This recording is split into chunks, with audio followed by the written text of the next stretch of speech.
Once the Water Authority members were sitting on the Colorado River Commission, the governor appointed 3 negotiators to the river, and I was one of those 3 as general manager of the Water Authority, which the Water Authority Board had made me also the general manager of the Water Authority shortly after it was created.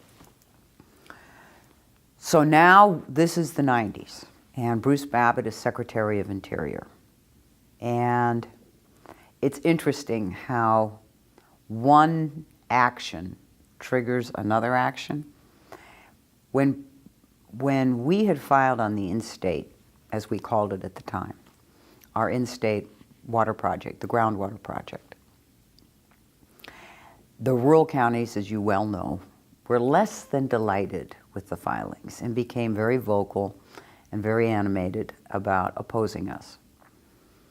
They had hired in the late 80s, 1990, the former governor of the state of Arizona, Bruce Babbitt, to represent them. So Bruce and I quickly became, I wouldn't exactly call us adversaries, I would say vocal opponents on an issue. So Bill Clinton becomes president, and he then appoints Bruce Babbitt to be Secretary of Interior. Before he leaves, Bruce Babbitt promises then Governor Miller that he will fix Southern Nevada's water problems on the Colorado River. So coming together are these various events that are all going to coalesce in a very different river discussion. We had created the Water Authority. We had retooled the Colorado River Commission. Bruce Babbitt becomes Secretary of Interior, sees as one of his main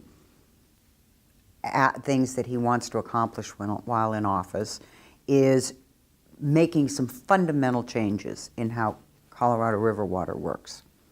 All that came together.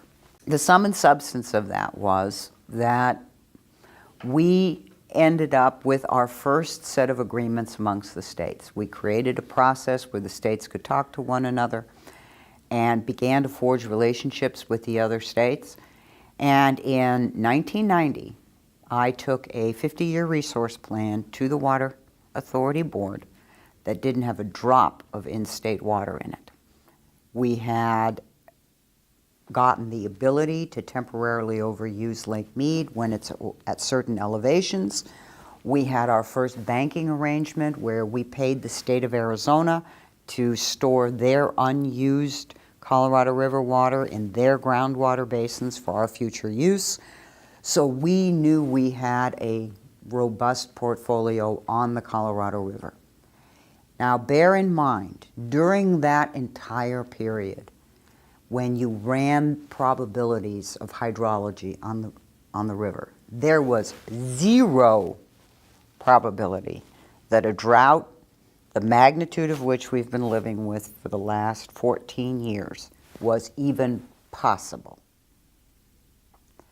The minute the ink dried on that document, the drought began.